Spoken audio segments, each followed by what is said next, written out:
Hello and welcome to the ThinkTree interviews. Today I'm talking to Dr. Toh Wong, a GP from Exeter and also one of the founders of the Integrative Health Convention. Hello, Toh. How are you? Hi, Kush. Good. Good. Excellent. So the first question I'd like to ask you is, what made you become a GP? So maybe the question is more, what made me become a doctor? And the answer is because that's what you do when you, it's not any fancy answer. I'm not going to save the world. I didn't think I was going to save the world at 17. It's the fact that, you're good at your studies and society says, what else do you do? And everyone says, well, you should do medicine. So one of the things I do feel is doctors are too young going straight into medicine. I think people make better doctors after time. After they've had some time to think about it. Like in America, it's a postgraduate degree.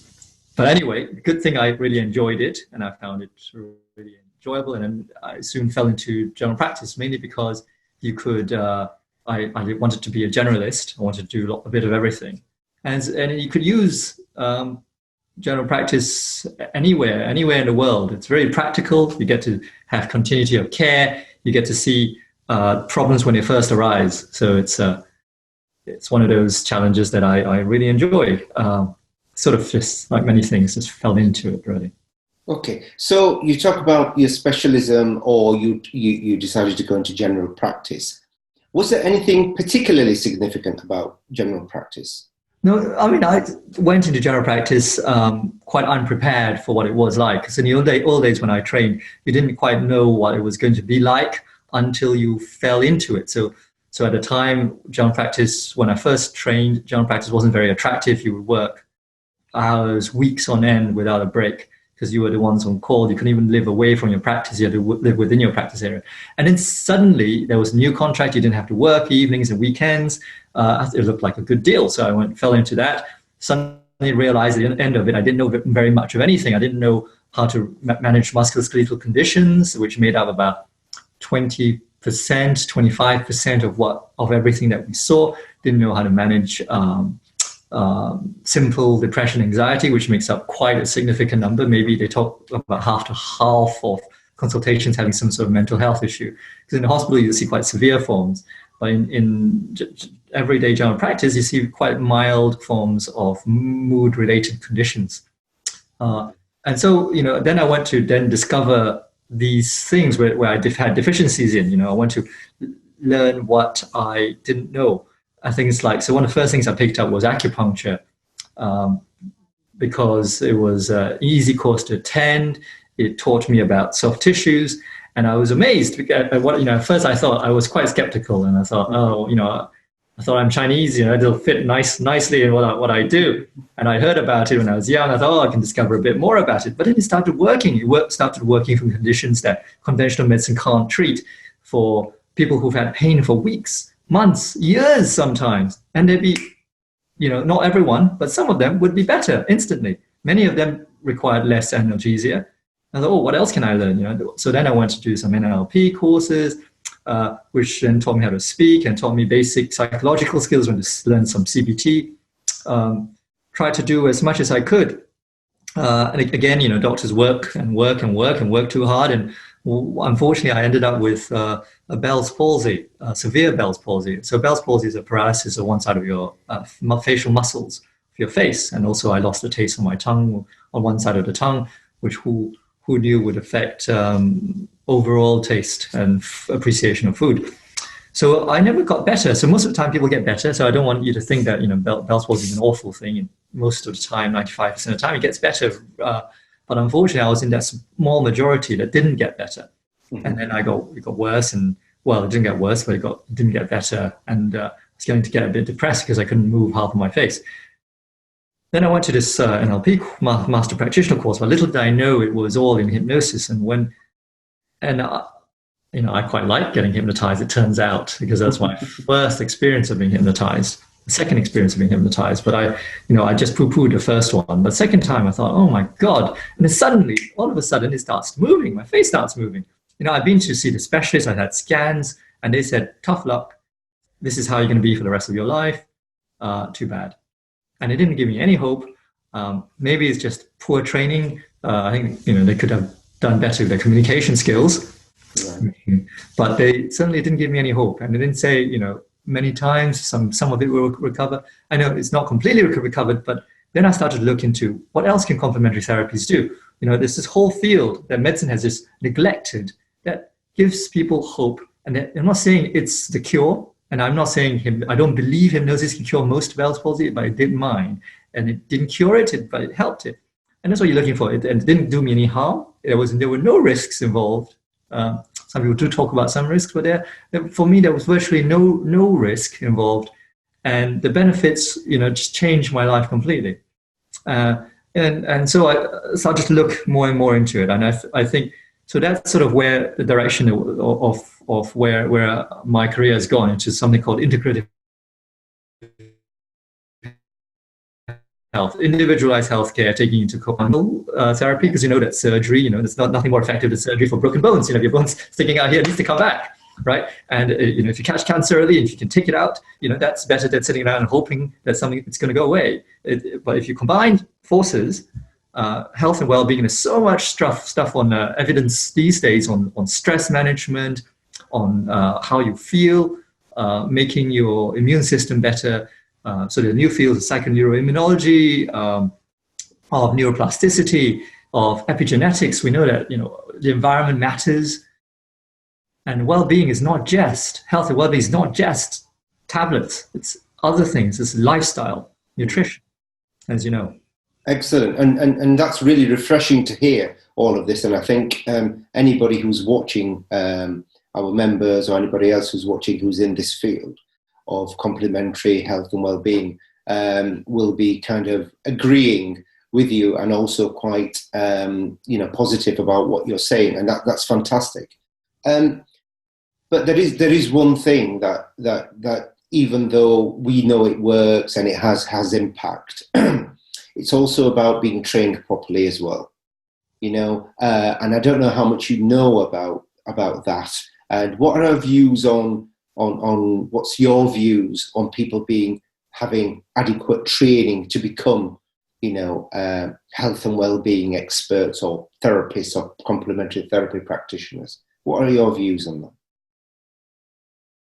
I think certainly there are some people who lack training, and they bring great disrepute to the industry. I think people, if you look at ThinkTree's articles, I write occasionally for ThinkTree. And I know, although good training doesn't, there are laws about saying you can't cure cancer, you can't claim to cure many things. In fact, Google will strike you off if you say you cure things.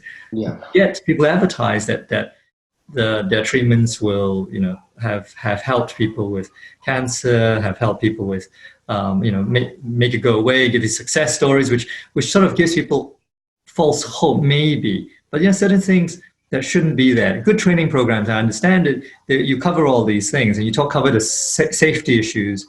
And I think once I spoke to someone and I said, what people don't want to see. The first thing you see usually when you see a complementary health website is you see all these qualifications and then some testimonials and stuff like that. But really, what people want to see is, how can you help their problem? Yeah. Right. Yeah. And then yes, you can say what training you have and how safe the training is. And so yes, approved training is extremely important. How do you sort out what's approved, what's good training, what's bad training? And I think ThinkTree is doing a really good job on that, setting defined educational standards to be achieved.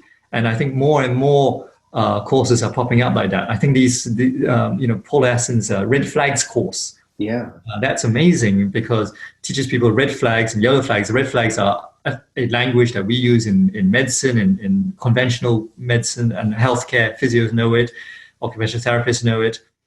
So things like if you have pain that wakes you up in the middle of the night, if you have headaches that wake you up, and if you're throwing up with that, that could be a brain tumor. Pain that wakes you up in the middle of the night could be again cancer related.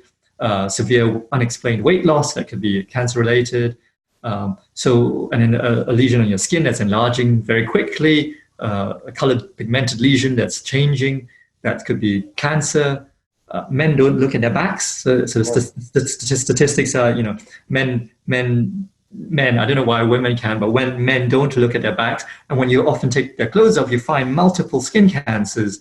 And therapists who are doing massage or something like that, get someone to take the clothes off, they might say, "Oh, how long has that been there?" And in months, and it's just ulcer, usually quite clearly something that shouldn't be there. And then just say, "Look, feel free to just say, oh, I would definitely recommend you get that looked at tomorrow." Yeah, and I think you've hit the nail on the head there. It's about recommendation and pushing things forward. Yeah, absolutely. So what do you think therapists need to know in terms of, how do we create synergy with the medical profession? How do we break those barriers? How do we, increase our communication skills with people of, in the medical profession? In your view, how does that happen?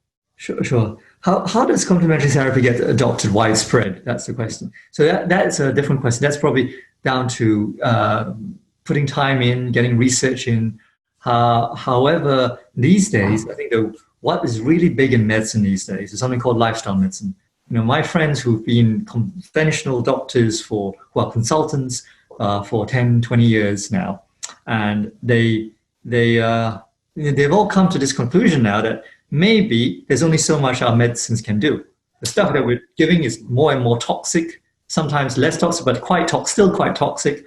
And once we're finished with those, like one of my friends is a dermatologist, he realizes that there's a extreme link with stress of psoriasis and eczema. And there's only so many things they can offer you. It can offer you 2 courses of ultraviolet light. After that, it increases your risk of skin cancer. Even during that time, your risk is probably increased, but not enough to stop it completely.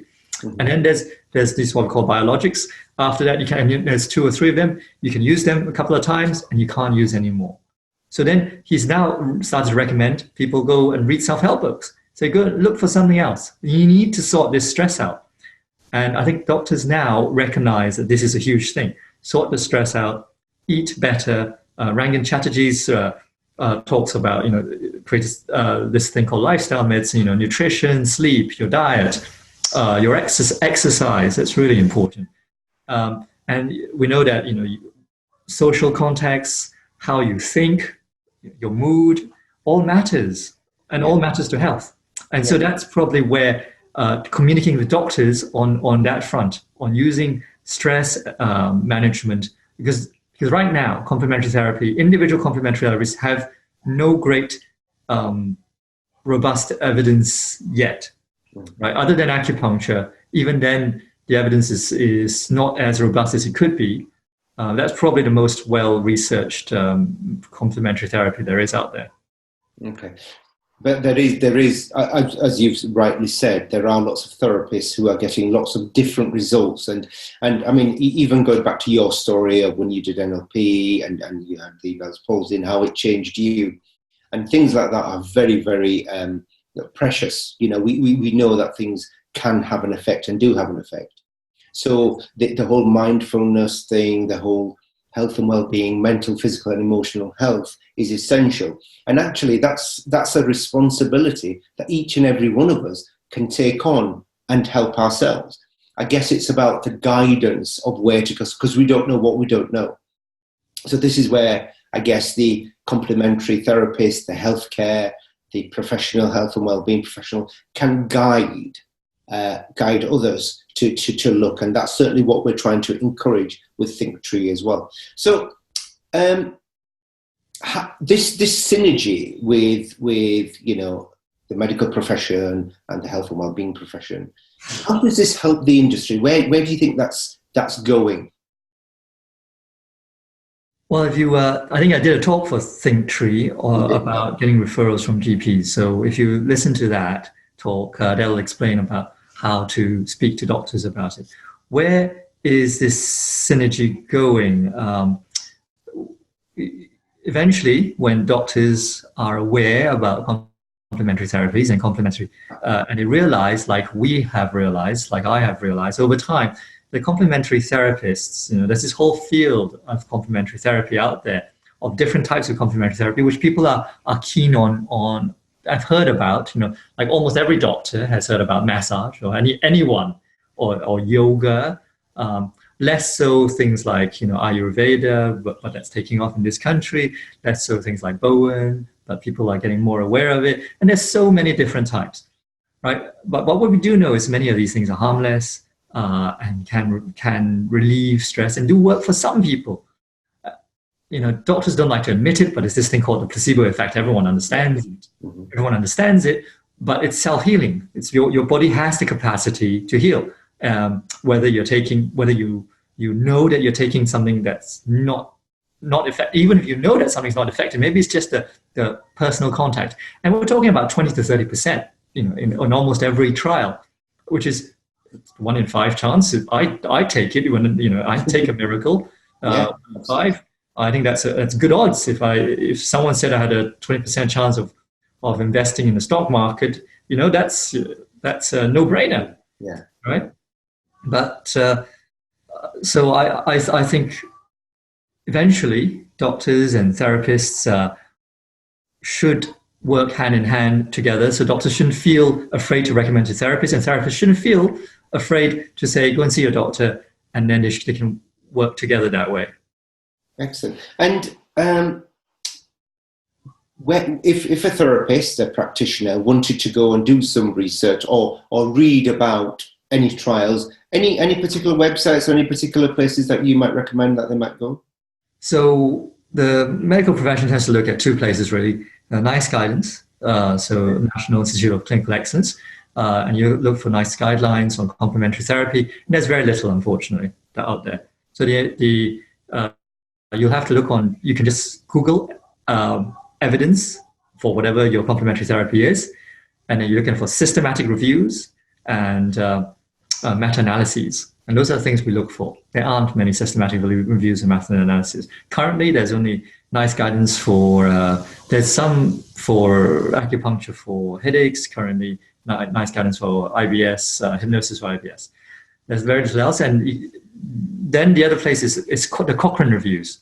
If you look at the Cochrane site, COCHRANE, and if you look for that, they do systematic reviews and reviews of the evidence for whichever specialty. Again, that doesn't really extrapolate very much. Most of the time, it concludes that there is not enough evidence to suggest it's better than placebo. Whatever you might take that to mean. Yeah.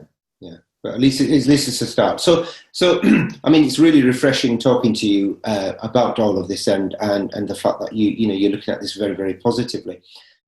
What percentage of GPs would you say in this country, or of you, the ones that kind of have the same kind of mindset as you?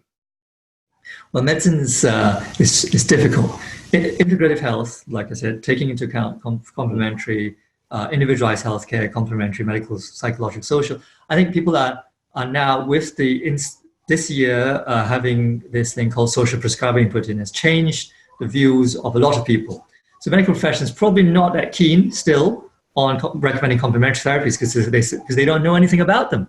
Yeah. And I think that it's the responsibility of complementary therapists and for people like us to go out and promote knowledge and just make people, you don't know what you don't know.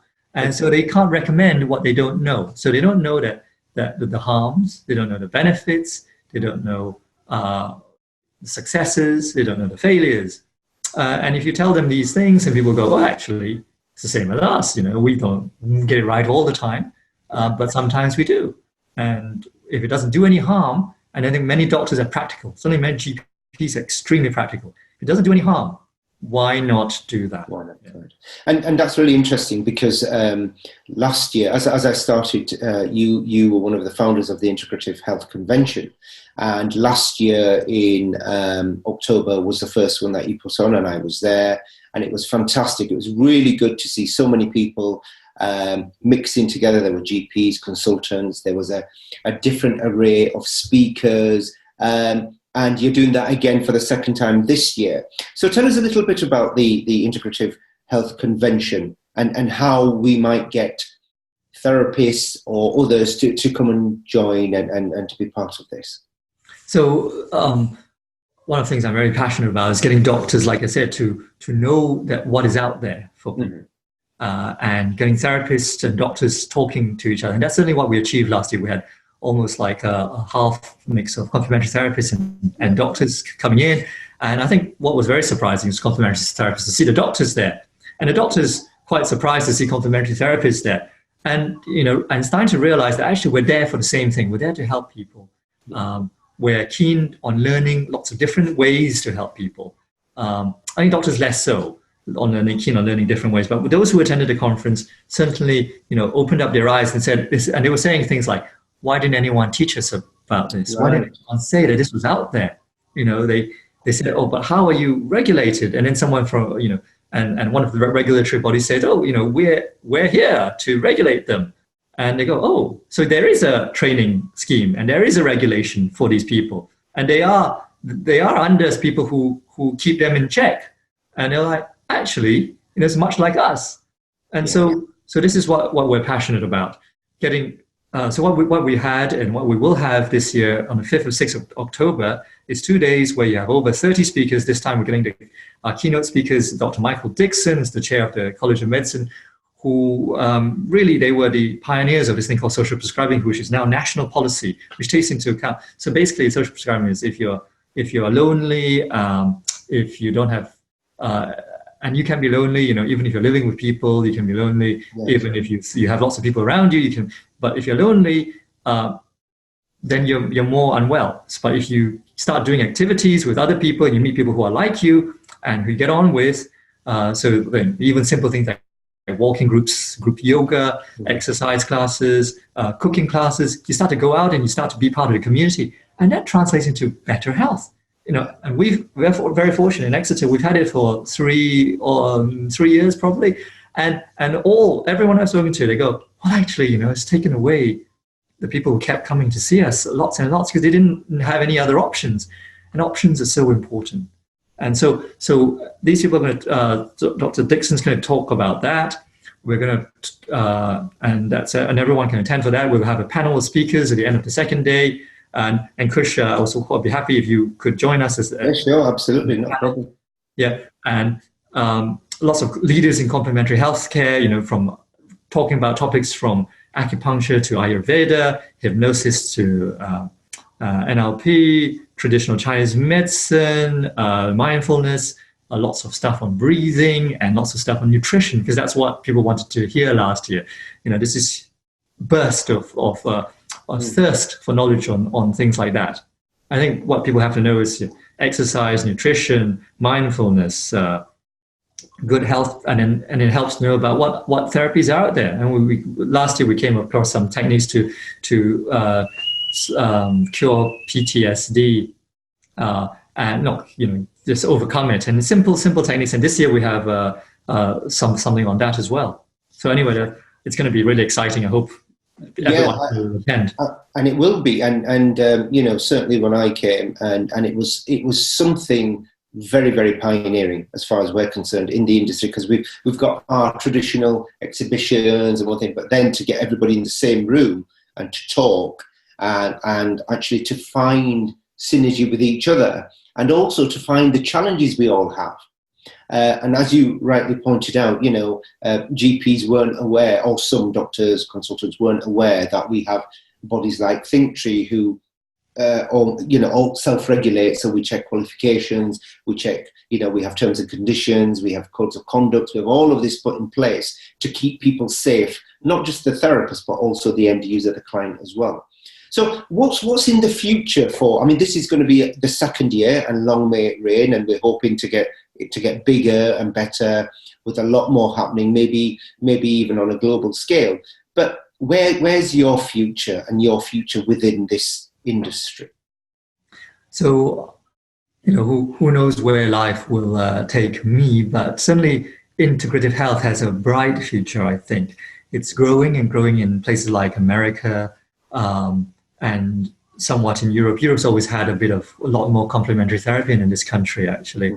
But places like Germany, where it's sort of commonplace, some people at one end, some people at the other end. But there's this new integration where, like I said, already in this country, this whole field of lifestyle medicine has taken off. And it's just, at the moment, they're a bit standoffish with things that they don't quite understand. which people were initially, with regards to what's the point of meditation. Like meditation, I love mindfulness. There's a story where in the 70s it was a bit of woo-woo that came from the East, and came with the people taking LSD and all the trials of that, and then the Ram Dass went to learn meditation, brought it back. It's a whole wonderful history. And during that time, and what that's like 50 years, within 50, a span of 40, 50 years, it's now commonplace. There's not a single GP who I know who wouldn't consider recommending mindfulness. And that's where I would see one day complementary therapies being recommended. I mean, that's one of the things that there still isn't enough in general practice on mindfulness in medicine, in conventional medicine. The NHS still doesn't have the capacity to offer everyone a bit of that. And it's not hard. It's the simplest thing. It's hard to practice it. The principle is easy. It's also like we talked about earlier, it's also about giving the responsibility back to somebody and giving them the options and the way to do them for themselves, because and like we also believe in prevention better than cure. So we start off with mental health, good mental health, and then we work on that, and then the principles of mental, physical and emotional health care as well. So in terms of the integrative health care, Integrative Health Convention. So how do people get involved? I mean, obviously, ThinkTree will be doing some promotions. We'll have a blog by you or some information on our website for people to go to, links as well. Is there what's the website if somebody wanted to go down? So we had the Integrative Health Convention. So that's integrativehealthconvention.co.uk. Just Google it, you'll find us. We're in London this year in 2019 on the 5th and 6th of October. We're at the Park Plaza Victoria, Zone 1. It's a wonderful venue. We have the whole floor there, a bit bigger this year than we were last year. Like I said, we've got over 30 speakers. You get to choose, and they're 1-hour lectures. You get to choose which one you want to go to. And we'd love to have you there. And for as a gift from us to ThinkTree, you can use the discount code ThinkTree10. That's valid for a 10% discount. And this year, prices are a lot cheaper than last year. We've managed to cut our price down to less than £100 a day if you use this discount code. So, and I can say from my point of view, it's really, really well worth going to and listening and getting involved. If you're serious about your career, if you're serious about making a difference, if you want to be part of this, integrative health convention and the way forward, then certainly somewhere that I would certainly recommend people to get involved with. Is there anything that any messages you want to give people in terms of the synergy between conventional and health and well-being? I think complementary therapists need to take the opportunity whenever they can, even when they're speaking to their own doctors, just talk to them a little bit about health and what they do, and I know there aren't many opportunities because doctors are so busy all the time. But maybe suggest, look, there's this conference out there where you get to learn more about what I do. It's run by these doctors. It's quite professional. There are doctors there. There are therapists there. Come along and meet these people. And I think the more the doctors meet you, and the more you meet the doctors, you'll soon realize that you have more things in common than than not. Yeah, excellent. Well, Dr. Toh, this has been fantastic. It's been a really great opportunity to speak with you and to learn your point of view and also learn about the Integrative Health Convention. And, we certainly will be there, and we'll be encouraging everybody to come there, and we'll have further information on the website.